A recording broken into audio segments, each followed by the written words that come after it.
All right, so tier list. Tier list time. Everyone wants tier lists. Clearly, it's the only videos that perform on our channel. So here we go. So I want to start with Magic.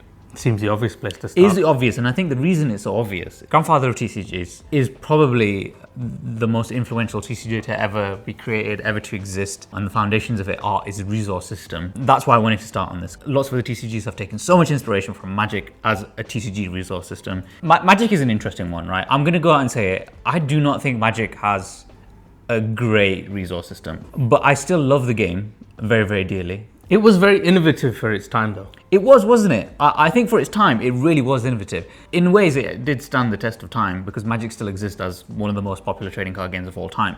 So they're doing something, right?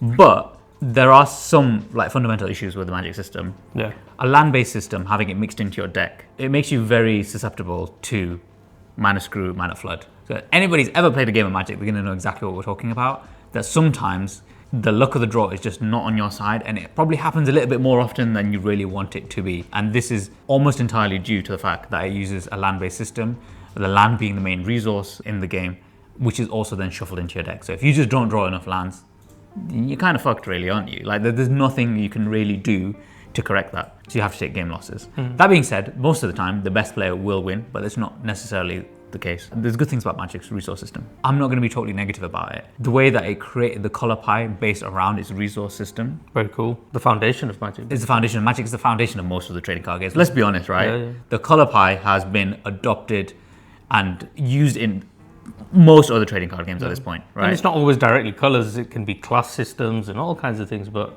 it basically is the same. I think maybe I'd probably argue like a class system is a little bit different because it's almost a bit more rigid and there's no sort of combining of the two.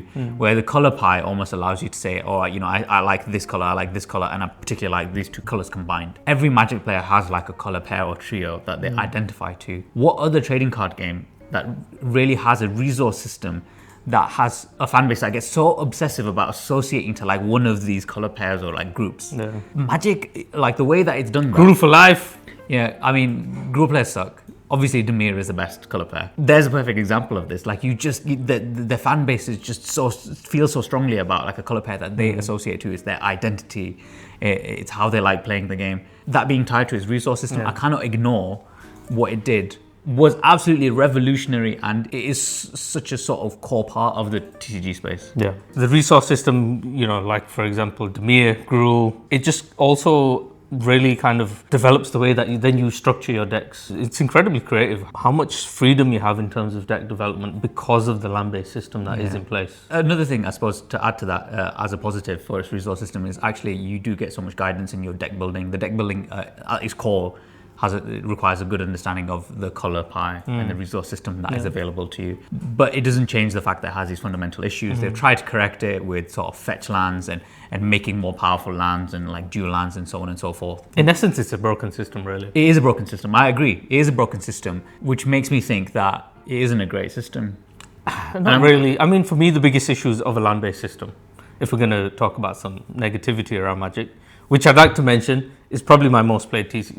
Is definitely our most played TCG. Yeah, this is probably why we're the most critical for it. Yeah, but it's taking away also these slots in your deck, which could be used for so many other things. Yeah. But you're having to fill it with a land. Yeah, that already is a big problem. It takes a bit of creativity out of your deck building, doesn't it? I agree on that. And then, as you mentioned, mana screw, mana flood. Too many variables, too much maybe potential randomness. Why are you trying to alleviate a randomness when it doesn't inherently have to be inside of the system? Some randomness is good. I think life in games, tabletop games, wouldn't be that interesting without a little bit of randomness in it. But I agree. I think the fact that you can get so badly mana screwed or mana flooded can really ruin the experience for people, particularly if you've got a new player and they just get mana flooded or mana screwed in their first game. Chances are they're probably not going to come back to the game because they had such a poor experience. Where would you put it, Saad? I've already got a pretty strong opinion on where I'd put it. I've got a strong opinion on it, too. What was yours? I think it probably sits in BS. Really? Yeah. Oof, that is controversial. I'm being controversial, I know, but... I'm going to say average. BS. We might change it. Let's go through this. And we may change it. I think it's just an average system. I think it's a great benchmark. And the benchmark is the bare minimum to be sort of like on par or be a decent enough TCG, right? I'm not trying to look ahead or anything, but I'm looking at certain games there. Thinking of TCGs I've played, was there really anything worse than Magic? Nah. I don't know. Not That really, hence is it? why it is the start point. Therefore, it should be BS point. All right, here we go. We've said it. We think it's a BS tier system, resource system. BS? Luke? BS or not BS? He's put his Thumbs up. So That's it's the BS. It's BS. That's BS BS. tier. And Okay. he's a Magic player. Needs a Magic player too. Let's move on from Magic. We've hurt Wizards' feelings enough now. Yeah. Like we do in most of our videos. I know, right? Pokemon. So yeah, I mean, just a bit of a history lesson here. Pokemon was actually initially designed by Wizards of the Coast and took a lot of inspiration from them, just in case you haven't played the game. It has an energy system, which is much like the land system, except you attach them to a Pokemon, and then you require that to then use the attacks and abilities and so on and so forth for Pokemon. But it's sort of limited to once per turn, just like Magic is in terms of lands, and it's mixed into your deck. It falls short with much of the same reasons of Magic's issues. You know, it's funny, I literally just said, is there a game that might have a system worse than Magic's, resource system? Yeah. I've just realized actually Pokemon is maybe worse. I don't know, I'm not trying to be controversial. Do you know what? I think when you look at it from an outsider, somebody who doesn't massively play Pokemon, it's fair to say you don't play too much Pokemon. Yeah. I actually think if you understand sort of competitive level Pokemon and high level Pokemon at this point, the way that the game functions right now is that you can search through your deck so easily, and it's so easy to attach energies to your Pokemon from other means, bar the actual just drawing it and then attaching it. Is this like trainer cards and support cards? Yeah, and stuff like yeah, that? exactly, and even just like abilities and effects on like Pokemon cards themselves. It actually really nullifies the downsides of it being mixed in. When you look at like older decks in Pokemon, it used to be like having like 10, 11, 12 energies in your deck. Yeah. High level competitive decks now is they play like 3 or 4 energies. Yeah. Like 5 energies or Really? something like that. Yeah, they're Okay. really low energy, which goes to show that it's easy to get hold of those energies. But if we're just being really strict on its resource system, I mean, without the sort of change in direction of the game design, it's not great. I don't think it's any better at Magic. It's an interesting innovation though. Rather than having a land base that you're tapping into, but you're charging up your creatures. It's a more thematic way of doing Yeah. it. Yeah, I agree with you. And I don't think there's anything particularly thematic about the land system, is there? I don't think it really makes sense as a sort of like a wizard. Why do you need... I mean, you need land to do it, but that doesn't make sense as a wizard sort of like You summoning... take your power from the earth, Check. from the mountains, Is that it?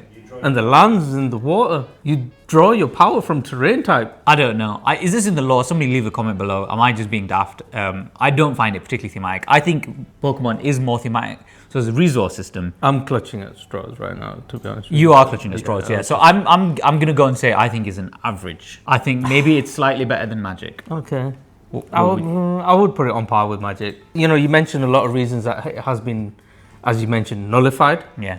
That's interesting. I don't play a lot of kind of modern day Pokemon, so I've not got to experience that. But from the old school way of playing Pokemon, it played like Magic in terms of the way the energy was used. I was going to argue that you haven't got enough creativity because slots are being taken up, but if you got 3 lands, It's not really the case, yeah. It's not really the case. It's not really the case. There's some people like I don't play like we go back to Magic. If I don't play like the really old school formats like Vintage and Legacy, but you got access to like these really the really powerful lands, or what considered like the powerful lands, the dual lands and fetch lands. and fetch lands and plus all of those, which definitely streamlines the experience of your land base. But they're prohibitively expensive. Yes. Whereas Pokemon does not have anything like that. From a game design perspective, I think Pokemon is above Magic in that sense. So I think it's fair to call it average, but I still don't think it's a perfect system, due largely to the fact that its foundation is very much like the land system. So the final of the big 3 is Yu-Gi-Oh! Is Yu-Gi-Oh still around? People still play that? Yeah, apparently. Although they haven't been loving the game for the last 12 months or so. But it's improving, certainly. Its resource system is quite different. Is it a resource system or lack of resource system? It's not a resource system in the traditional sense. This is one of the most different sort of resource systems from Magic. There's probably an argument that its resource system is its cards. Card draw isn't nearly as common, and it's extremely powerful in Yu-Gi-Oh! Like it's powerful in any trading card game. Don't get me wrong, but it is particularly powerful in Yu-Gi-Oh! So I think Yu-Gi-Oh!, if I'm not mistaken, was the first to sort of, or the pioneer in creating the extra deck, having the boss monsters. That you could argue is like a resource system, and the way that they often require particular resources to get the boss monsters out. So you have to normal summon something, which then lets you special summon something from your hand, say, and then you need 2 of those then to get your boss monster out. Are there limitations of these particular actions. Yeah, per yeah. turn. As in, you can do like one normal summon per turn, but you can do as many special summons as you want. So that the summon system is almost like its resource system, which is a really unique way, like a unique sort of take on the resource system for a TCG if it has a resource system. It's quite different. I often feel like some of the Japanese design ones, they almost have a very different mindset in Japan as to how they design the game, and they don't take nearly as much influence from the foundations of like Magic in terms of resource system, which I think is really creative. There's gonna be a lot of people that are commenting saying that Yu-Gi-Oh doesn't have a resource system, but for the I sake, would be the one in the comments first saying Yu-Gi-Oh does not have a resource. yeah, I think you're not. I think you're thinking too linearly, or you need to think a little bit outside the box of how the foundations of the game work. Is this your way of shoehorning Yu-Gi-Oh into the No, I think conversation? yeah, probably. Okay. It's a decent system. Could it be an amazing system? I don't think it's like an S tier super duper uber stank. So I'm not going to put it there. It's definitely a decent system. I think there's going to be lots of people complaining about power creep and stuff like that. I think put that to a side because we're talking about the resource system here. Its foundations. I think the extra deck is very cool. It feels thematic. It feels engaging. I do definitely think it's better than both Pokemon and Magic. Going straight there. So yeah, I'll put it decent. I can't comment too much on Yu-Gi-Oh. I've played it a handful of times. I understand the system. Definitely one that you're a lot more interested in. I think the lack of a resource system, at least the way I like to see it, is that there's a lack of a resource system, but then it opens up all these slots in your deck which you don't have to worry about filling with, guaranteed, like I have to have this because I want to play this. That's really interesting. It's interesting. It's interesting you say that because I think among most TCGs or the big three, Yu-Gi-Oh probably has the least creative deck building. That's interesting. Because the archetypes are so defined. Yeah. It's kind of like, all right, yeah, well, I have to put these cards in it. At least it's not limited by the resource system. Yeah, it's not limited by the resource system. True. Yeah. My other major point with Yu-Gi-Oh is, for me, at least my experience of it, there is a major pacing issue with Yu-Gi-Oh due to the lack of a resource system. In Magic, you very much, I have a land, I will do something, I will, tap it to do something, and that's all I can do. In Yu-Gi-Oh, you end up with these huge turns, and as fun as it might be for the individual doing that huge turn, it is not fun for the other person, in my opinion. And that main issue all comes down to a pacing issue. In fact, Yu-Gi-Oh is a prime point of let's talk about pacing. Yeah. And the way that resource management actually helps with pacing. The lack of, for me, has made, in essence, a big issue with pacing for Yu-Gi-Oh. Do you know what? That's a very, very fair point. There's not a lot I can really say to argue that because I could definitely see that argument. And the fact that it's sort of combined with the levels of power creep that Yu-Gi-Oh has, there probably is a pacing issue. Those big, crazy turns, opening turns, can be so much fun when you're the one doing it, but it's really not fun for another person. Those sort of things happen in Magic as well. But you're right, it probably is a result as the fact that it doesn't have a more traditional resource system. And if your resource system is your cards that are available to you in your hand, the flow of Yu-Gi-Oh is very different from other trading card games where you sort of ramp up. In Yu-Gi-Oh, most of the time, like your first turn is going to be like your biggest turn. And that's fine. If you accept that the pacing is different in Yu-Gi-Oh compared to Magic, then you could compare your first turn to something like a turn 10 in Magic. It's really, really going to pop off. You've got most of the cards available to you at that point in time, or more cards then available to you than you can have at any point in the game. It's compared to something like Flesh and Blood, where actually you're strongest when you start the game. If you prefer the experience where you're sort of ramping up, yeah, actually something with a traditional resource system is going to appeal to you more. It's a fair point. That makes it easier for me to put in decent as opposed to amazing and super duper uber. For me, it'd probably be average, but I mean, it's your video, you do what you want. No, it's better than Pokemon. Okay. Of them all. I don't have enough experience with Yu-Gi-Oh, so I will leave that in your hands. Let's move on. This is just subjective at the end of the day. In the comments, tell Fez he's wrong. Dragon Ball. Dragon Ball's cool. This is the first one of the Bandai series. We're mostly going to talk of them together. Actually, we're not really. We're going to talk about a couple of them together. Okay. So Dragon Ball, one of the sort of first successful TCGs that came out from Bandai. And it took a lot of inspiration from Magic, and it was kind of felt like the Magic land system 2.0. It worked quite differently because you could essentially play any card as a land. I think in the original Dragon Ball, you play the card face upside down. The color had to match though. You still had a color pie system. Did you? Yeah. Okay. For anybody who's not aware, Dragon Ball has sort of split into two forms. Dragon Ball Fusion World, which is the newer one, probably more beginner friendly, about 5 sets in. And then we've got Masters, which is the old school one, which is the sort of deep, more complex one, very wordy. Yu-Gi-Oh meets Magic. Yeah, maybe you could say that. There's a lot of text on those cards.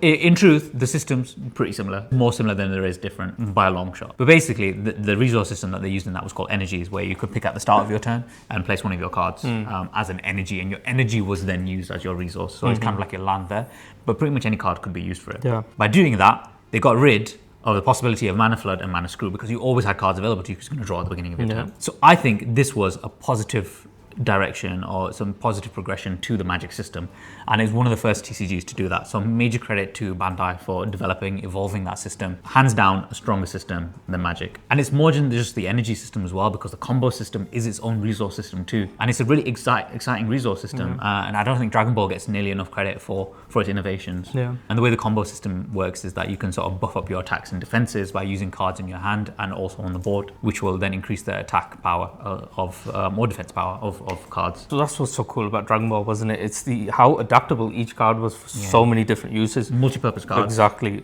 Is this resource, am I using it for its card and its playability? Am I using it as, something I flip upside down and then pay for other cards to come out? Am I using it to actually block in the game, and use its resource of being able to buff the card? This one card did all of that. That's just amazing. So the resource system in effect has sort of created such high level, a whole new angle on decision making in the game. Exactly, because of the multi-purpose cards. And it's one of the first to really do that, and there's other TCGs that have sort of taken inspiration from this, which we'll talk about later. I think Dragon Ball was probably one of the first ones to really do this, and it did it really well. Hands down, this is Amazeballs. I'll go with the Amazeballs. Amazeballs? Amazeballs. I mean, a lot of time has passed since Dragon Ball first came out. There's been some interesting development in this space. I think so too. Yeah, we're going to come to those because there's been a lot of innovation. Once upon a time, I would have put this at super duper. I agree with you. I agree with you. Speaking of innovation, One Piece was a much more recent development from the Bandai series of TCGs. Just in case you've been living under a rock and didn't hear about this colossal TCG called One Piece, it uses a sort of land-inspired resource system called non-cards. Similar to how Dragon Ball works, but I think in essence, actually, it probably evolved even the Dragon Ball formula. I'm going to go out and say that. The way it works is that you have 10 Don cards, which are your sort of land cards, but it sits in a separate deck, and you get access to a couple of those every turn. Kind of a Hearthstone system. Yeah, so more like the Hearthstone thing. So we won't strictly talk about or include Hearthstone in this list because it's not a physical trading card game.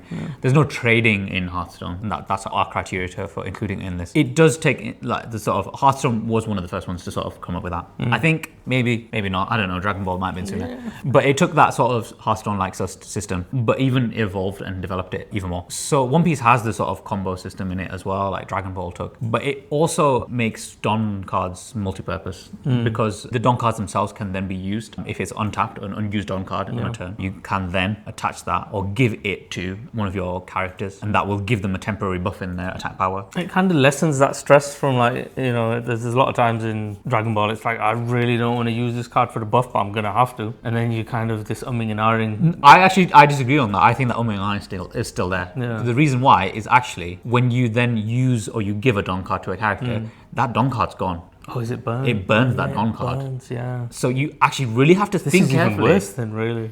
I think it's even better. It's stressful. It's the decision making that it makes the decision making very, very interesting. Is it worth you giving that Don card? And then it's sort of like, you're trying to balance. I'm just tugging ahead slightly, and if I could get that final blow in, then I could get the final health card, life card out, and you could win. I know I'm going back to Dragon Ball, but with the buff idea is that, generally in card games, you play your weaker cards first, and then it gets stronger and stronger as time goes on, but then you end up drawing, for example, in Magic, you draw this tiny little creature that's going to do no good all of a sudden. In these modern games, you've got a reason for that card. So it definitely sort of smooths the curve out when you have those curve issues, and sometimes it's just down to your draw because you curved. There's no better way of playing that. You literally, it's just down to the draw. These modern TCGs have sort of come up with this reasonable solution. I'm thinking about where I'm placing this. I think it is better. I think it's better than Dragon Ball. Right. It's a development on it. It's not drastically different. Don't get me wrong. I do not think this is drastically different to Dragon Ball in this resource system. But the fact that Don cards burn when you give it to a character gives a little bit of sort of hesitation, a little bit of intensity, a little bit of stress to the decision making, which I like. I think is a good thing. It makes you think a little bit hard. It makes you think a little bit harder before you do an action. So I'm gonna go say, all right, all the One Piece fans hating on me so much, I'm saying it now. One Piece's resource system is Amazeballs, and I'm putting it ahead of Dragon Ball. It is Amazeballs. It's Amazeballs. That system is Amazeballs. Yeah, it's a great system. Okie doke, so that sort of leads us on to another modern TCG, which again took inspiration from the Magic Land system, but developed it. Also took some inspiration from the Bandai series. We talked about this quite a lot, Disney Lorcana. It's not our personal favorite TCG by any means, but if we're trying to be a bit more objective here and talking about purely the resource system, it has the Inkwell system. They all have their fancy names. Usually it's the same thing. Mana. Is mana, yeah. There are actually specific cards that you can use for inkwells in this. Yeah, I mean, that's one of my kind of niggles with the inkwell system. Yeah. Messes up my flow a little bit. It's like I have to show you, oh, this is an inkwell, by the way, Yeah. and then I place it. Whereas usually you just like boom, boom, boom, boom. It just brings this extra step that slows you down in your gameplay. That's an interesting one, actually, yeah. It does sort of ruin the pace, particularly if you're playing like face to face. There's a lot of times I forget, like you're not usually showing people inkwell card, you just kind of play it. There's been a couple of moments I've flipped it back over, like, oh, crap. That wasn't an inkwell card. So nobody's noticed, I'll leave it there. I do still think the inkwell system is probably a development on the Magic Land system. I was looking through a couple of decks recently, and mostly the distribution of like the inkwell cards is, I mean, it's pretty good within the deck. In my limited experience of playing Lorcana, I have never really experienced mana flood or mana screw. I think they've sort of, the inkwell system streamlines that. So I think it's a good system. I don't think it's nearly as sort of granular and interesting as the Bandai ones, though. Certainly not Amaze Balls. I don't know. The inkwell system definitely has some very original things about it as well. We have the idea all of a sudden that it's a non-combat game. We can't forget that it's a non-combat game. Therefore, the resource system is very much built around this idea of a non-combat game. And another part of the resource is actually how you win the game is by gaining resources. You're trying to get a certain amount to win the game. It's a resource management game all of a sudden. Yeah, I mean, the feel of it is quite different from other TCGs because it's quite non-combat. One of the things I suppose we didn't really talk about when we talk about Magic is like life is a resource. Like they keep saying this, you keep hearing Magic players saying life is a resource. And I do think as Magic sort of evolved and developed as a trading card game, Wizards has done an excellent job at sort of creating other resource systems within the game. Although they're not sort of foundational resource systems when you talk about it, but there are sort of sub-resource systems that are really important to the experience of Magic. And when it comes to life as a resource system, Magic is one of the best. It's not necessarily the case in some of the other ones that life is a resource system because they use prize cards and then the sort of health cards and stuff like that. So in Pokemon you have prize cards. I have an issue with prize cards. I actually think if you deal damage to them, you take a reward in Pokemon. Which just makes you inevitably stronger. More powerful, yeah. Widens the gap rather than making it more competitive. More recent TCGs have done the opposite. Yeah. And I think that's a better system. Yeah. Because it actually just makes it more competitive and hence more interesting and more fun. I think one of the interesting points about the inkwell system is also in how you construct your deck. In Magic with the lands, just roughly 40% of my cards need to be able to support the cards to play them. Whereas in this, you can literally build cards which are 100% inkable. That way you're always guaranteed, I've got a card. You never need to use it for that purpose. But then it's very easy to build a card where it's 60% inkable. So, I mean, I get the point that you're play making. bigger bombs. You have way more creative liberty in something like Lorcana and, in truth, One Piece, Dragon Ball, when it comes to deck building compared to Magic. I think objectively it's better than Magic. It's not as good as the Bandai ones. I do not think it's a development on the Bandai ones. It's probably a step back from the Bandai ones. Whether it's better than Yu-Gi-Oh? Yeah, maybe. Possibly. Maybe. Nah, I'm going to say it's decent. At least you never have an issue with flooding, so it beats Magic. Yeah, definitely beats Magic. It's definitely better than Magic. All right, move on to the next one. Another one, Final Fantasy. We were talking about the Japanese designers sort of not taking so much influence from Magic. Not necessarily true with Final Fantasy. I actually think this one very much took influence from Magic. Yeah. Do you remember how the resource system works in this one? You can discard pretty much any card and you get a couple of resource points for it. And it has a color pie system as well. But you can play your backups down, and what you're trying to do is get your backups down early, and then you can tap them and they give you resources. Yeah, they do. So immediately it seems like it's streamlined the early sort of issues that you might have with a land-based system with ramping up. Using much more reliable ramping. In 4 turns, you could play your backup cards 4 turns down the line. You want to play backups early. I remember that about FF. Yeah. You had to get them backups out early because I remember making the mistake playing them late, and then you've got to wait a couple of turns before you can use them. Get your backups out early, guys. Get your backups out early, yeah. So these crystal points that they use in it, the CP. I actually think it's certainly a development over Magic. It deserves some credit. It's actually just a really clever system to streamline it. Very original as well. And it took the Magic system and did something very innovative with it. I think it's better than Lorcana. I think so too. I think it's better than Yu-Gi-Oh. Yeah, maybe. It's sort of similar. It's in the decent sort of area. Probably not Amaze Balls because it doesn't have as interesting decision making as something like One Piece and Dragon Ball. But great TCG. The TCG probably reasonably underrated. Amazing card stock. I mean, it's not even card stock. It's plastic. It's like, seriously, guys. Who needs sleeves? Who needs sleeves? Just give us all plastic cards. They look amazing. Next one, Star Wars Unlimited. Okay. And so backwards and forwards on this. But look, trying to be objective, just talking about his resource system. Mostly because it's kind of like a similar system to the ones that we're talking about. Because it took inspiration from Magic, this one, for sure. Yeah. Very much something like the energy cards in Dragon Ball. Basically play your cards face down and you can tap them. And you can play any card face down and tap them. No issue of flooding. No issue of flooding. Yeah, so immediately that No screw. no flooding, no screw, problem solved. Yeah. No comboing or sort of adding to it. No sort of, there's Not taking up deck slots. doesn't take up deck slots, so that's a plus. Yeah, they also added some new mechanics from the second set onwards, which sort of brings some of the purpose back for those cards that you might have played as sort of like a mana card. You can eventually bring those back and then play those cards, which is a really interesting take on it actually, because no other system sort of innovated like that to think, actually, you know, maybe once it becomes a land or like once it becomes an energy or mana, whatever, in Star Wars, it's not always the case that it stays like that. So then it's almost like you have a second hand, which is also a resource. So I think it really innovated. Yeah, I think it did a really good job, but they didn't introduce this until the second set onwards. I hope it remains as a core mechanic in the game because I think it's very cool. It's a really innovative system, and it does a good job of separating its system from others while still showing respect to its founding fathers, shall we say. So I think it's better than Lorcana. I think it's sort of around Final Fantasy level. It's not quite Mazeballs. I haven't delved as deep into it, but I think there might have been a slight issue for me. Okay. Felt like resource was that easy to come by that I just didn't have enough cards for the resources I had. Don't know if you encountered the same issue, but I felt like I just needed more card draw because the resource system was so available. I mean, that's usually the only thing I focus on when I build my decks is card draw, so I never really run into that problem. Yeah, probably a SARD issue. Probably a SARD issue, yeah. So we can ignore that, and I'm going to call it decent. Decent? Borderline Amazeballs. Yeah, okay. Specifically resource. Okay, yeah, I'll go decent. Yeah, we're not talking about the games of yeah, here. We're literally just talking about its resource system. So it's definitely a decent resource system, and it's a great game too. All right, so I think we're getting to some really interesting ones here now because we're talking about now the games that didn't take nearly as much influence from Magic, which is good.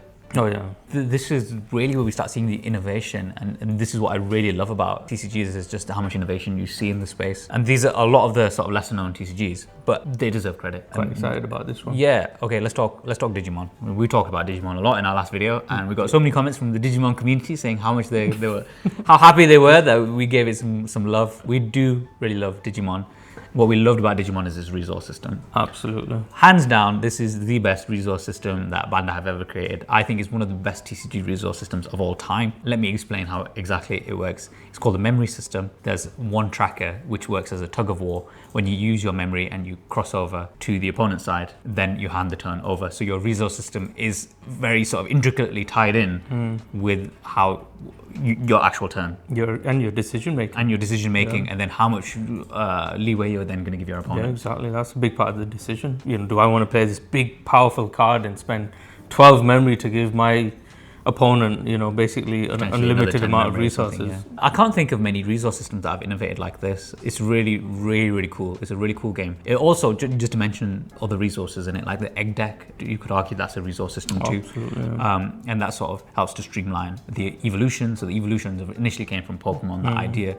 Lots of other TCGs have adopted it. But I think one of the issues I had with Pokemon is that you had specific evolution lines. So like Charmander had to go to Charmeleon and then Charizard. They streamlined that in Pokemon with particular sport cards and stuff like that. In Digimon, yeah, so a level 0 can go to level 1, 2, 3, and so on and so forth. You don't have to worry about lines. It wasn't the first to do that. Was it not? There may have been others. There's another game you're going to mention. I mean, yeah, there's another game you're going to mention. Cardfight Vanguard, I'm thinking probably did that system earlier. Did he do it before? Okay. Yeah. I would be inclined to say that this is the first game that we should put in super duper uber stank. Damn right. It was the resource system. It blew me away. Yeah. I had never seen it before, and once I played that system, it was like, why is every TCG not like this? Talking about pacing so much today, it is the best paced game out there. I think you could probably say that objectively. The resource system enables that and it enforces that, doesn't it? I've never played it and felt like bored. Yeah. I never sat there like, oh my god, when's this combo gonna finish? Yeah. Just play your damn turn and let me play. You know, you never really feel like that. You want to do everything before you spend the money. Yeah. Get everything done, then spend the money. Go. Yeah. You know? Yeah. Amazing. It's fantastic system. It is down to its downright incredible resource system. If you made it this far, you are a star. Thank you. If you really want to support the channel, why not check out gatheringgames.co.uk and buy one of these TCGs from us. We stock all of this plus all things tabletop games. Help us out. Thank you so much. Carry on watching, like, subscribe. Mwah! All right, Right, so next one. Universes. This was our first ever TCG once It upon was. a time. Dude, we probably played this before we played Magic, didn't we? Yeah, we did. This is funny. We played this before we even understood that there was a TCG scene. I didn't even know what the abbreviations TCG stood for when I first played this game. Yeah. Universes. Yeah. A universal system that was kind of trying to imitate like Street Fighter and all the beat 'em up style games. Really quite different to all the major TCGs. Took some inspiration from Magic, but not a lot of inspiration in truth. It really sort of found its own foundations. It went on to inspire a lot too. It did. We probably didn't give this game enough credit in our last video. If we would go back, I would have put this higher as a game. We had a chance to play this one again, and I realized that actually it really inspired my favorite TCG, which is Flesh and Blood. We're going to come on to that in a second. I think it's a great system. Let's talk about its resource system, because it's not a traditional resource system, really. Universes, I suppose you need to understand that the game works with sort of attacks and blocks. So you're playing cards that will be an attack. You can make attack chains, which will make the attacks harder to succeed the longer the chain goes on for. And then each attack, you then have to do it as a sort of skill check. So it'll have an attack value on the card, and then you have to flip the top card of your deck and see if your skill check meets that or exceeds it to be successful. Not really seeing that in any of the TCGs. Don't really see that sort of thing in the TCG space full stop. That's kind of like a system you see in RPGs and like dungeon crawlers and stuff. Yeah. If we're talking about tabletop games, it's so cool to have that in TCGs. But you know, you can sort of increase your probability. Yeah. There's ways to change your probability in the skill checks, and that comes from its sort of the foundation cards, I think they call them, which are cards that aren't necessarily attacks, but what they do is you sort of play out a foundation card. You have to beat the skill check, and then at the end of the turn, they knock down and kind of like in your land area, and then you can tap them to change your skill check by 1, making it easier. Once upon a time, I would have argued that, it's so swingy, it's so luck-based. Maybe, I understand there's always an element of luck, but this felt like too much luck dependent until I started understanding that, wait a minute, there's a lot of mitigation as well towards that luck. Yeah. Just be smart in the way you play. If your more expensive cards are the harder ones to potentially get, have a favorable skill check with, make sure you have the support for them. Make sure that you've never actually playing to luck. And then you've got, the push the luck element of the game, which is incredibly innovative in the system. Is not done by any other game in the system. I can't think of any other TCG which has that pushy luck element. Nah. Like you don't even see push your lucks mechanics in TCGs. It's so innovative in that sense. But for me, I call it the gamble mechanic, and it's that. Oh my god! I love that. That's true. Like there is an element of that, but I think the smart, really strategic players will recognize that your skill checks are going to be between 3 and 5, aren't they? Yeah. So when you sort of do a little bit of math, you can quickly figure out that you can more or less guarantee. If the lowest is going to be a 3, then you need to. Sometimes you risk it in endgame, though. Sometimes you would. Sometimes you would. That's true. That's true. And that's an exciting moment when you do. It brings a lot of excitement to a game that comes down to its skill check system and then its resource system too. So it's a really cool resource system. It's a cool system all as a whole. But there are some limitations. There's going to be a curve in your deck. So you have a limitation of curve. Do the foundation cards take away from placing like a more interesting attack card in your deck? Yeah, but then the foundation cards can be exhausted for other things like as effects, well, almost like permanents, like artifacts or something like that. So they can. I actually think it's really interesting. I think it deserves some credit. I think it's amazeballs. I think so too. I think it's an baseball system. So let's put it there. I think like One Piece is definitely above Dragon Ball. I think this is very close to Dragon Ball here. Maybe above Dragon Ball. It's hard to say. They're so close together, but it deserves credit. Universes has been around that long now that they have got to perfect state almost in terms of the way that they're developing their cards. The new sets that are coming out, I think, are really interesting. I'm excited for the Street Fighter one. They pick really cool franchises. Like I have to give them credit. Like there's some really, really interesting franchises. Like the My Hero Academia stuff has been going really well. We're seeing a lot of sales for that. Something that's not like one of the major TCGs. There's clearly people that are interested in this system, this trading card game. Underrated. Go play it. Pick up one of those like cheap decks. Like you'll get so much value from that. All right, let's talk about Flesh and Blood. So anybody who's watched our channel before, any of our videos, we usually say that Flesh and Blood is our favorite TCG, and it took a lot of inspiration in its system from Universes. But I think it evolved in those systems. Although its core system is quite similar, I think the resource system is actually quite different from that's the biggest difference with Universes. So it sort of has the attack chains, and I think it sort of used the term attack chains. I'm not sure they actually ever used that in Universes officially. Kind of the same thing. It doesn't have the sort of increasing difficulty as you're going along. What it did introduce was the sort of pitching cards as your resources, and every card has a pitch value and what you can pitch it for and give you a certain amount of resource points, as a 1, 2, or 3 resource point, and then you can then attack. and attack card will have its own resource cost as well. You have the windows of the attack and defense and stuff like that. We won't go into that too much today because we want to just focus more on the sort of resource system. The fact that every card is sort of dual purpose, am I going to pitch this card or am I going to attack with this card, makes that decision making so intense, so incredible, so exciting. Like you can generally have like analysis paralysis when you're playing Flesh and Blood in the best way possible, as long as you sort of enjoy those sort of experiences. It does have like a color system as well. Not a color pie, but like cards are colored. So a blue card will generally give you more points when pitched. A red card will give you more attack value, and the yellow card sits in between those two, trying to balance the two. So you're generally going to use your blue cards to pitch and your red cards to attack. The fact that it gives you that flexibility allows you to then think, I'm not going to go down the obvious route. I mean, it's very sort of a combo-driven game altogether. That resource system is the reason why it's such a combo-centric game. It is what makes it so exciting. Like it does so much right. Its system is so cool. Enhances that idea that Universes came up with by adding this really tight resource system to it. Much like extra decks in Flesh and Blood, you have your armored side as well, and these are resources. They're resources. That's a really good point. Yeah, that they are resources. And actually, that's one of the coolest things about Flesh and Blood. Yeah, I think it's a really good point is to mention that. I always compare it to kind of like World of Warcraft because I had a customer that came in one day and he's like, oh, does it not feel like World of Warcraft? And did you ever play WoW? And I was like, yeah. You know, when you press I and then you see your inventory and you like see your character. It was like your character sheet, you know, you see your hero with all his armor pieces on. You're like, yeah, that's so cool, right? That's basically what Flesh and Blood is. I never sort of made that comparison, but that's what Flesh and Blood is trying to do. And you start strong. You know, and you really get that feeling of by the end of the battle, it's like that one little weak blow that you finally give, and it's like, that's it. I just couldn't defend with my boots. I can't do anything. And then you start having armor. Throw a shoe at you. And I win.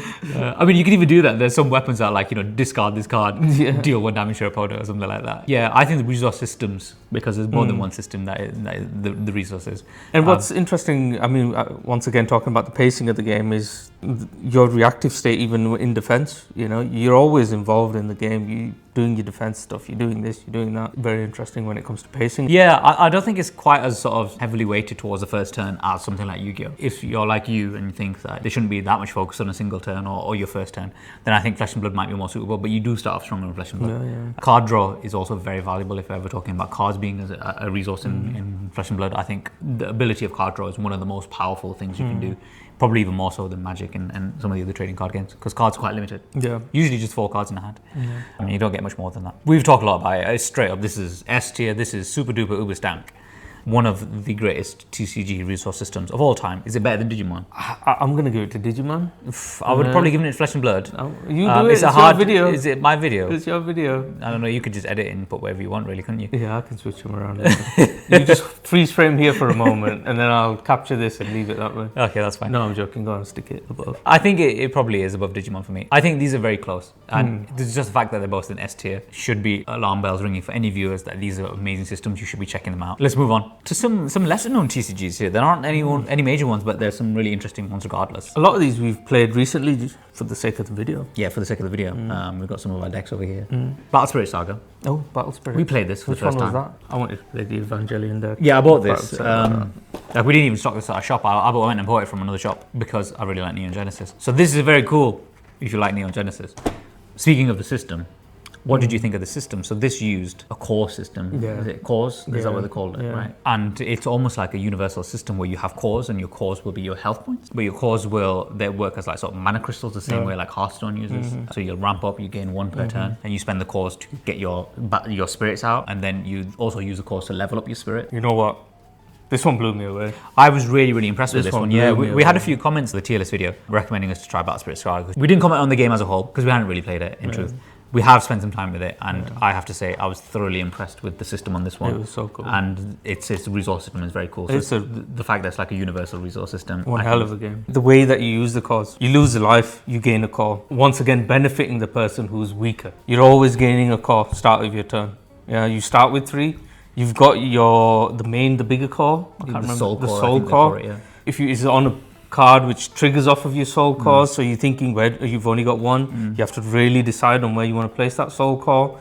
Interesting decision making. How much level do you want to give them? You know, sometimes, and the freedom of movement of the cores on your turns, going into exhaust, coming back, the movement of the resources on the board is just amazing. I've never seen anything like it. Yeah, I think that's one And of to visually see it like that, rather than having a card that flips as your energy, this was actual little crystals that they give you in the game that you're using as cards. I mean, you can easily use dice, but the flow of it all on the board, it was wow. I was impressed.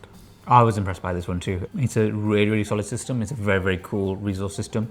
I like universal resource systems because it almost gives you that element of tighter decision making. Or should I spend my resources on this or this or this, rather than having sort of multiple resource systems where you're trying to manage. Kind of like if I try to compare it to like a video game, something like, you know, Dark Souls, where you get souls and you can spend it on anything. You can spend it on armor upgrading. You can spend it on leveling up and stuff like that. And then trying to figure out what is the best route to go. It had elements of that. Do you think it is better than the other Bandai games? I think Bandai, I have to give them credit actually. When we looked at when it came to systems, I think Bandai are doing a really good job. If you haven't guessed already, looking at our tier list, this is another great one. I think it might be top of Amazeballs for me. Top of Amazeballs. Yeah. Ooh, I didn't think it was more interesting than Dragon Ball. Did you know? And One Piece, no. Okay. It's in Amazeballs. It's in Amazeballs. We agree it's in Amazeballs. It's definitely an Amazeball system. Above Universes. Above Universes? I'd say so. Okay. I'm itching to play more Battle Spirits. I'm itching, yeah. It's a very, very cool system. You know, we should change BS to just MTG. The MTG tier. That should just be the MTG tier. All right, let's change this. Let's move on. Let's move on. Altered I was slightly let down by Altered. Do you think so? Yeah, I think I probably was as well. I just didn't find it that interesting. I had high hopes. There was a lot of positive speak about Altered as a trading card game. There's some really positive things that they've done. Yeah. With card printing and stuff. The game was interesting. It was like no other TCG. It wasn't. Let's just talk about its resource system. It's a sort of step up from MTG, right? So you have your... In which way? You just still mana. I mean, yeah. Yeah, but you don't have lands. Yeah. You don't get mana screwed. You don't have specific cards. Which choose it, flip it upside down. You flip it upside down, Yeah. right? You start with 3. You draw get 2 the cards and bonus you can of place one starting. down. Yeah. So it gives cards dual purpose. Yeah. So I think it innovated in that way. Well, it didn't necessarily innovate because there's other systems that were doing something similar, but it adopted that system. Its innovations are in a different way. It's more in a sort of area controlling kind of like playing is that down what you the call lines it? and trying to move up. Yeah, playing down those particular lanes and stuff like that. But as a resource system, yeah, it's better than Magic. It's better than Pokemon. Plays a lot like a board game, really. Just play a lot like a board game. I think it's sort of similar to Lorcana for me. If any of them is probably closest to that. Wasn't innovative. I mean, how far off of Magic? You just get a dual purpose card rather than... I'd put it below Lorcana. Well, that's where it's gone. I'd try to place it above Lorcana, but it's decided for me. I think they're similar. I don't think there's any point in really arguing between the two Yeah. because they're sort of similar systems in its resources. Cardfight Vanguard. Oh. I mean, we're kind of talking about like the skill check thing. I mean, it doesn't quite have a skill check, but it sort of works similarly to something like Universes, where you sort of you do an attack and then you flip a card and then you have these triggers. Let's make this clear. This is a non-traditional resource system. It doesn't really take much inspiration in its system from Magic. Maybe taking a bit more inspiration from something like Yu-Gi-Oh, but it's quite a unique game. I have to give it credit to all the Bushy Road games. Shadowverse wasn't their own design, but Cardfight Vanguard, Vice Schwartz, which we'll talk about soon as well. And it was specifically Overdress is the one that we played. There are a few resource systems in this. Is it fair to say that there isn't really one resource system? Yeah. There isn't sort of like a core resource system like there is in Magic. You're rewarded in the game for attacking, so it'll give you card draw. When you flip that card, you get to take that card, but you also get the trigger on it. If there's a trigger on it. If there's a trigger on it, yeah. That almost is a resource system of sort of balancing how many cards you're going to put in your deck that will give you particular triggers. When you take damage, then you have like a health bar or something like that. They can be flipped over and used for particular resources too, which overall actually just makes a really interesting paced game, doesn't it? You had the shield as well. Yeah, like defense. you could literally shield cards for defense as well. So you got your Vanguard circle, which you're trying to defend, and when it comes back to you, then you're like, oh, I'm going to defend and put it into my defense circle or whatever. Like, it's also got the ride deck, which is essentially a chain of evolutions. And this was interesting. Evolutions exist in this, like you can take a card and then you play a more powerful version on top of it, the same way like it works in Pokemon and stuff. You're not restricted to particular evolution lines in this. Which is cool. Which is cool. Yeah. But you're rewarded for going down particular evolution lines, which is a really nice way to balance that. And to streamline that whole thing, then you've got your ride deck, which you can evolve. But if you're going to play a card from your ride deck to play a particular evolution, you discard a card. Yeah, exactly. Actually, I think it's done a really good job of trying to balance all of these systems, and they all feel like really interesting and balanced systems. Actually creates a really interesting overall system. Very non-traditional in its resource system overall. And I'm glad it did that. It's really innovative. We don't play nearly as much Cardfight Vanguard as we probably should. What do you think of its resource system though? I think the resource system is pretty innovative, to be honest with you. The game is like very few others. Yes, it shares a lot. You've got your damage deck, which you're flipping cards onto, which, you know, other games have done. You've got this central vanguard thing with the guards. Yeah, you've kind of almost a bit Pokemon-esque with the central guard, but then other things are doing things. Interesting. It's almost like an active slot, isn't it? Yeah. That's really interesting you say that, because I almost thought it was more like Yu-Gi-Oh! When it has sort of two rows where you have your trap cards and your creatures and stuff.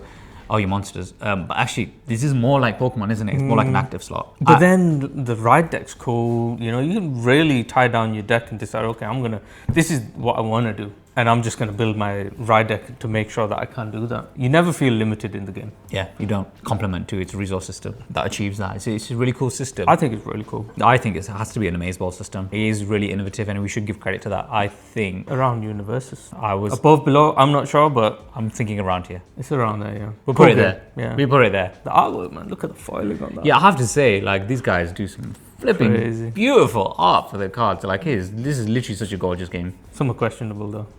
Yeah, I didn't think we had that many questionable cards in ours, but I've heard about it. All right, so let's talk about the other Bushy Road game, Weishwartz. Oh, Weishwartz. Weishwartz, yes. This is another non-traditional resource system. This is quite unlike any other trading card game we played. Everyone told us to play this. Everyone told us to play this. In the tier list video, I have to say, we couldn't have been more wrong on our ranking for this one. If we could go back and make that video again, we probably will do it at some point, but if we were to go back, this would be much, much higher as a resource, as a system, as a TCG. We assume that this one was for collectors. This isn't really a collector's TCG. This is more one for the players, because it has a really, really solid system. If I was just talking about it being a TCG, I would think like an A to an S or something like that. But a lot of it has to do from its resource system. It's really quite unique. It has this stock system, right, where you're awarded stock for making attacks. And then the clock system. And then the clock system, yeah. So if you take damage, then it goes into your clock, and if you get past the threshold of your clock, then you gain that as a level. Yeah. And the higher the level you go, the closer you come to dying, but then the more access you get to powerful cards. It just creates this really intense sort of tug of war that you have, and you're thinking, oh, should I? You can place cards in your clock as well. You have that point where you can play the cards in your clock and level yourself up, but then you get closer to death. Yeah. You're thinking, oh, am I giving my opponent too much advantage by letting them level up? Shall I push my clock up a little bit to gain access to some powerful cards, and then I might just be able to defeat my opponent because you've got too much of a disparity in your levels. Your opponent's going to be way ahead of you, and you're not going to be able to really get the powerful cards out like that may have. And then you have the stock system, which is like some of your cards might get destroyed, but instead you can spend stock points, encore them back in. Hands down, one of the most innovative card games I've ever played. I can't compare it to anything. There isn't like it's just doesn't compare to anything else. No. If anything is closest to something like Cardfight Vanguard, I'm not sure which one came first of Cardfight Vanguard and Weishwartz. I think it's probably Cardfight. But I'm not sure. Probably. But even then, it's incredibly different. It is still quite different to Cardfight. Yeah, absolutely. I think it would be a huge disservice to Weishwartz to put it anything less than S. This is super duper uber stank. It is amazing. It's very creative, very innovative system. We were wrong about our rating. We're going out and saying it. This is a great game. This is a proper game. It's a proper game. Go play it. Slightly like questionable, not questionable, but you know, you stick things in the backstage, you know, you have climax cards. You know what? There's a lot of innuendos in this game. A lot of innuendos in the game. Yeah. I was saying things that I did not mean. Yes. I mean, it must be intentional because the number of innuendos we kept coming up in this game and thinking, like, we don't normally make comments like this, but yeah, maybe. Despite that, I still like it. Yeah, cool, really cool game. Really cool system. This is another one I'm itching to play again. Yeah, absolutely. Yeah. So Shadowverse Evolve, another one from the Bushy Road line, but it wasn't one that they designed. It was an existing digital card game before that called Shadowverse. That makes a lot of sense. I didn't realize it was actually a digital game, but the way that the system plays. It's just very much like Hearthstone actually. Hearthstone, Play points is a resource system, which work like mana crystals. You gain one more extra per turn, and you keep ramping up, so in a very linear fashion. But it has evolutions, kind of like how Pokemon does, and like Cardfight Vanguard and stuff like that. And it has its Evolve deck too, so it tries to streamline the evolution system. I mean, it does a good job of that. Does not really innovate in any way though. No, it's not a very innovative system in terms of resources. A copy of everything. I'm not sure it really had its own identity. And I didn't really do that in its resource system the way that Magic did. The game was very good. It almost felt like a, greatest hits TCG. But then that's kind of what I had an issue with. I feel like it's just not really doing anything all that special. I've seen it before, felt this before. Yeah. I got this experience with this game, but actually this game was more exciting because it did this. Yeah. It wasn't like a whole universe or a theme that was really selling it to me. It wasn't particularly thematic. It's almost objectively pretty decent TCG. Subjectively, I just didn't really enjoy it that much. Yeah. But let's try to be objective and just talk about its resource system, which I think is objectively better than Magic. Right? Yes. if you use it like a mana crystal style system, better than Magic. No mana flood. No mana flood, no mana screw. No screw. And then if you're talking about evolutions and evolution lines and stuff like that, having a separate deck, also a plus. Pacing was good. Pacing because was good, of the system. Ramping up. Because of the way it ramped linear up. fashion. Yeah. Everything was good. Yeah. It just... But you're not itching to go back and play it, are you? No, I wasn't. No, I didn't. Let's rate this then. As a system, Decent. it's decent, yeah. Sort of in between Lorcana and Altered. Yeah. So what it does better than Altered? I preferred it over Altered.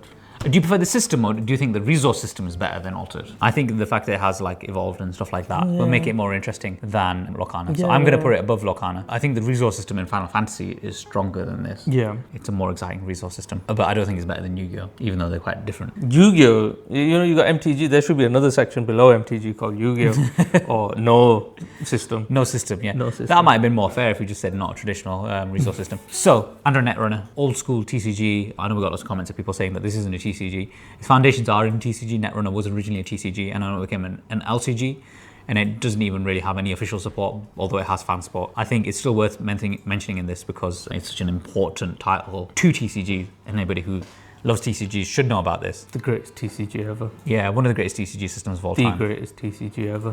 I actually think it has a really solid resource system. I think it's a better resource system than Magic. Clicks and credits. Yeah, so you have clicks, which are basically like action points. You can spend a number of clicks to do certain actions, and you have a few actions available to you to do per turn. And then you're often trying to gain credits, or you can spend clicks to gain credits, and then you spend the credits then to do particular actions, to hack particular servers that your opponent might be building and stuff like that, or to create agendas if you're like the corp. It's a really balanced system. I think the way that Richard Garfield designed this one, he really sort of thought balance was a more important thing, and how could he balance this by actually making the click system. Or is this the Garfield section? That was the reason why I put all of these together. So this is the Garfield section. I think Richard Garfield probably looks back at Magic and realizes as a design piece, it's probably one of his weaker games. Probably, yeah. Which is interesting when it comes to that. Well, I mean, Richard Garfield was sort of involved with the early design of some sets and stuff. He didn't carry on sort of designing sets for Magic, and that was taken over by other people at Wizards of the Coast. But what he was very intricately involved with was creating the system, the resource system, the foundation of that trading card game and all of the trading card games that he originally made. He probably would have been more proud of this as it being a more balanced and thematic, more engaging system. And he made a great resource system as a result. It's amazeballs.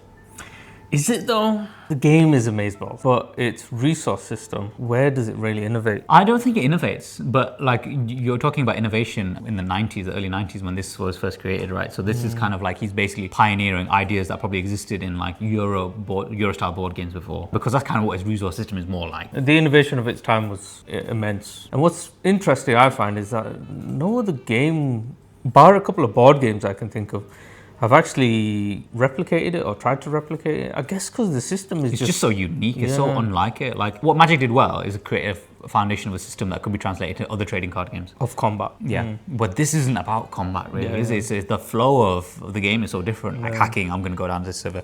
I'm going to go down this server. It's so intricately sort of woven into its theme too. And where Magic, actually, you could sort of separate its theme from its system and it would still work. And that's the evidence. The evidence is that is all the other trading card games, which basically took inspiration from Magic as trading card games. I absolutely think it is better than Star Wars Unlimited. Yeah. I think it's sort of around that. I think it's a decent system. I think it's borderline amazeballs. You put it where you want. Where would you put it? I would put it top of decent. Top of decent. Yeah. Yeah, that's what I was thinking too. There we go, top of decent. Yeah, I think this is sort of borderline decent amazeballs, that sort of category. Which is funny because this was like our #1 game. It is an S tier game though. It is an S tier game. Amazing. But I'm thinking about it now. I think the sort of there's more interesting decision making in some of these ones that are related to its resource system. So if we're just talking about resource system, it's a good balanced resource system. Is it super exciting? Probably not. The excitement from that game comes from other elements, bar its resource system. Strategic positioning. Yeah. Vampire: The Eternal Struggle, another one of Richard Garfield. He designed these three around the same time, didn't he? Vampire: The Eternal Struggle, Magic, and Netrunner. They were all entirely different systems. I'm not going to say too much on it because I still don't understand the game. I understand the game enough to comment on it. I haven't played it vast amounts, but it uses a universal combat system called the Blood. Blood. So the blood token. So the blood, you have your own blood pool. There's a general supply, like a bank of blood. I remember. You can take away from there. You can gain from that, and then you can take away from opponents and stuff like that. But then you can spend your own blood to raise vampires and then have them fight for you. You know, you have to decide, is it worth taking some of my blood from my health pool? Which is really cool. I think that's a really I like that those sort of systems where it's universal. You know, it's kind of like universal in the same way that Battle Spirits is, right? You have have your resource pool. But imagine in Battle Spirits, you could take away from your health directly and think, oh, I'm going to place that to level up one of my... You don't have enough health to do that. You don't, but imagine if you could do that, the interesting decision making that you had around that. And I think actually... Life is a resource. Life is a resource. If we're talking about Magic being using life as a resource, Vampire the Eternal Struggle was the original creator of that idea that life is a resource. It literally is not life, it is a resource, it is the resource. So I think it deserves huge amounts of credit. I think it's a really cool system as well. Like I wish we could sit down and play this more often. It's not the easiest one to get to the table, and you kind of need lots of players for it. That understand the game. Yeah, it even has like a politics system where you can vote. You could talk about votes being resources in it too. If we're talking about innovation, this is an innovative game. To think that this came out in the 90s, if this came out yesterday, the amount of speak that they'd have on like all of the TCG channels all over YouTube and stuff, they'd be like, whoa, this is the coolest TCG ever. Why is nobody ever talking about this? Because it's a little bit old and people are like, it's not the newest cut on the block or anything. Nobody's really talking about it. So if you can get that group together, owe it to yourself to try it. And the guys who still support the game, I mean, that's Black Sanctuary Games, yeah. That's God's work, is that? Yeah, it is God's work. Awesome guys. This is S tier. It's hard for me to decide who like top and bottom of S tier. These are all really excellent resource systems. Card draw is a resource. The cards are a resource for every one of these games. Like you can't really deny that. I think Vampire the Eternal Struggle did something interesting by letting you always have a hand of 7. I think it's 7, but it always lets you have that. So if you use a card, you draw back up. I think that's a really cool way to try and solve that issue that Magic has when you run out of cards. That was definitely a lesson that felt like he learned from Magic. There's some arguments that he might have designed this before Magic, but I feel like it probably isn't the case because it seems like some lessons applied to this from Magic. So S tier, amazing game. Amazing resource system. Yeah, I mean, amazing game and amazing resource system. Yeah, both. I think we put it in S tier. Just want to make sure, just want to clarify. All right, so Keyforge, another one of Richard Garfield. A more recent one. Is it a trading card game? It's a trading deck game. Trading deck game, yeah. Cards are being traded. Yeah, you actually can't really change your deck at all, so there's no deck building in this. But a cool system nonetheless. It definitely has a resource system that we can talk about. Ember's kind of like the key resource system. The flow of Keyforge is very, very different from the other trading card games. You know what? We're just talking about every single one that Richard Garfield has designed. You have to give him major props because he basically just designs a totally different system each time, doesn't he? There's no TCG designer that has been more creative than him, and Keyforge is another example of that. So you have to collect 6 embers, and then you can flip one of your key tokens over to build that key or forge that key. Then you're trying to forge 3 keys. Forge 3 keys, you win. Does not have a traditional land system. Yeah, it doesn't have a really traditional resource system per se either. You know what? Are you glad you played it? Because I've been telling you to play this game for a while. We played it a while ago. We played it again more recently, and then I realized, having more experience in TCGs and whatnot, that actually is a really cool system. Innovation. Yeah, it's very innovative. There's nothing like it, and it's developed in such a different way from anything else. Your limitations, resources are there to create limitations, aren't they? So if that's the case of a resource, then the idea that you have to choose a faction before you play, all of a sudden that's a resource system, and then you're limited to play the cards of that faction. The Ember obviously is the way that you win the game, and it's a management of the resource. And yes, it can be taken from a pool, it can be taken from your own cards, it can be taken from your opponent's cards, it can be taken directly from your opponent's pool. There's a lot of take that moments in this game. Yeah. I mean, there's so many different ways to gain Ember in this. Like Reap is the main one. It's kind of like a keyword where you sort of tap your card. So you have access to 3 factions, and then you have to choose one of the factions that you can play with it. Play those from hand, right? But then that's the only faction that you can reap with. So it's tap it and you gain an Ember to your pool. And then eventually you can spend that Ember to make one of the keys. It's so unlike any other. Nothing. It's just wholly unique. Everything that Richard Garfield comes up with is just wholly unique. He never really takes... I mean, I don't want to take away the conversation from specifically resources, but it's the kind of game where I remember, I pick up these other TCGs, we play it, and it's a system I kind of, it's in memory almost. I understand how to play card games. This was something totally different. I start playing this and it plays like no other TCG. I mean, the reason why you remember to play card games is because they're all flipping Magic, aren't they? Yeah, basically. Like, so you play Magic strategies. Yeah, if you played Magic before, then it's like, oh yeah, you'll be able to play pretty much all the Bandai games. You play Star Wars Unlimited, Final Fantasy, Shadowverse. I'm just looking at this list. More or less all of them. If you understand how to play Magic, you can play all of them. If you played Magic, you don't have to play Keyforge. You don't have to play any of the other Richard Garfield games or the Vice games. He does some incredible stuff across the board, doesn't he? Like, he does. He really does. It's a very cool system. I think it's a really cool resource system. Is there a currency system? Is there a difference between that, the term currency and resource system? I think we're all getting a bit philosophical here. What is resource? What is resource? Is it pronounced resource? Or resource? Is ketchup a resource. Or a resource. Alright, back to it. All right, so Keyforge, I think it's really cool. I think this is at least amazeballs. Do you I'd think agree. No, I'd 100% agree with that. That was where I was landing. You were thinking yeah, amazeballs. yeah. I wasn't thinking super duper. You don't think so? Uber This is it's so hard to actually put these. Like, I'm gonna put it there in amazeballs. We'll agree on no particular order. How about that? Yeah, all right, let's do that. Okay, we're going to the final one. Let's talk about Sandland. Tactical card battle? Sandland. I mean, since we've got a bit of a platform to talk about this now, I want to go and say how much I enjoyed playing this game. I was wowed and amazed by this game. Yeah. I cannot believe that it did not sell for us. There was so much hype when it was first announced. But it got totally forgotten about quickly after that, didn't it? Just as quick as it was hyped, it was forgotten. And then we just didn't really care. We were like, okay, whatever. And then when we finally played it. Yeah.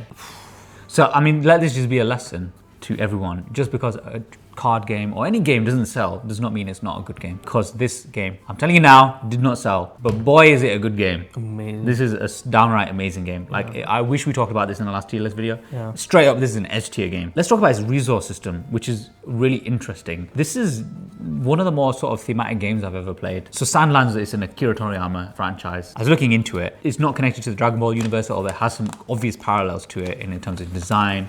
It is the same universe. No, it's not. I thought it was the same No, universe. no, it's not the same universe. I read up into this, and there is no clear indication that they're in the same universe. But there's a lot of theories around it being. Yeah, there's a lot of parallels too, but I there's think Dragon Ball Daima will change this. Do you think so? I think so. Oh, okay, that's interesting. I haven't watched Timer. It's a very interesting system too. It has a sort of more traditional resource system that sort of took inspiration from Magic, called the scrap system. You can begin the game by drawing 12 cards. So you're going to choose 8 of those cards to play face down, which is almost like your hand, but it's almost like a battlefield too, with lanes and grids. And then you place the other cards face down into your scrap area, and then you can tap those scraps to then to pay for the cost of your cards on your battlefield. Then it also has a water system, which works like a tug of war. But this is the sort of, it's almost like your victory point sort of tug of war, unlike the memory system in Digimon. So it's taken like 2 systems and combined them to make something that's more than the sum of its parts, in my opinion. I think the tug of war makes this game really, really interesting. It has a very different flow to other trading card games because of its resource system. Yeah. And I mean that in the most positive way because it feels very innovative. This has to be one of the coolest Bandai trading card games. Do you not think? Yeah, 100%. I mean, it was. I did not expect what this game was. Yeah. And then when we finally played it, I was making a lot of like parallels to what was the board game? Summon Wars. Summoner Wars. Yeah. You know, and I was like, wow, this is actually more of an area control game than it is your traditional TCG game. Yeah, in some ways it is. In other ways, it's quite similar to a TCG, but like it definitely takes some inspiration from stuff like more traditional board games. So like if you're into board games more than TCGs and you happen to be watching this video, give this a chance. Yeah. We are selling these for not very much on our website. Like it's well worth it. I was talking to you recently because we pinched a couple of these. I think less than £10. Yeah, 2 of these decks for less than 20 quid. Yeah. That is immense value, and the amount of fun you'll have with that is well worth the asking price for this. Yeah. I think the resource system is very, very innovative, the way it sort of combined the two. Your hands are resource too, because everything comes back. Everything comes back. So it comes to the end of the round, you played your cards, everything comes back and you get 4 more cards. Your discard, your scrap, everything comes back. It comes back to your hand and then you you dish them out again. Yeah. Am I going to put this on my battlefield? And try doing things better. Am I going to put this into my scrap area? The deeper you get into the game, the more options you have because your resources increase every time. I think it's both innovative, it's a very balanced system too. It's a very fun system overall. I just think that you should not be sitting on this if you're a fan of TCGs or just board games in general. Decks are pre-constructed. It's so easy to pick up, and there is still deck building in it. So it's the best of both worlds. Yeah. The 10 decks in this set. I hope they do another set, although it didn't sell very well. It may not get another. And there's not enough. I don't know if there's enough lore behind Sunlands. There may not be. I don't know what Bandai's intention was, but huge credit to the game designer, which of course is Richard Garfield again. When I first heard about it, it was Richard Garfield, Akira Toriyama. It's such a dream team. This. I know, right? Why did we sit on this does game? This thing exist? We heard about it. Oh, that sounds really cool, and I was like, nobody's buying it. It can't be that good. Yeah. But how wrong I was. This is straight up super duper uber stank. Even if you're just talking about the resource system, and equally if you were talking about the system as a whole, it would be an S tier game too. Yeah. Please, Bandai, do not abandon this. Carry on making this. We want more. I need more cards for my Lucifer decks. We need more cards. Which brings us to the end of the TCG tier list. I agree with most of it. I think. What would you change? You know what I would change? After this discussion, I've realised that Magic is actually the best and not the worst. I just got the video here.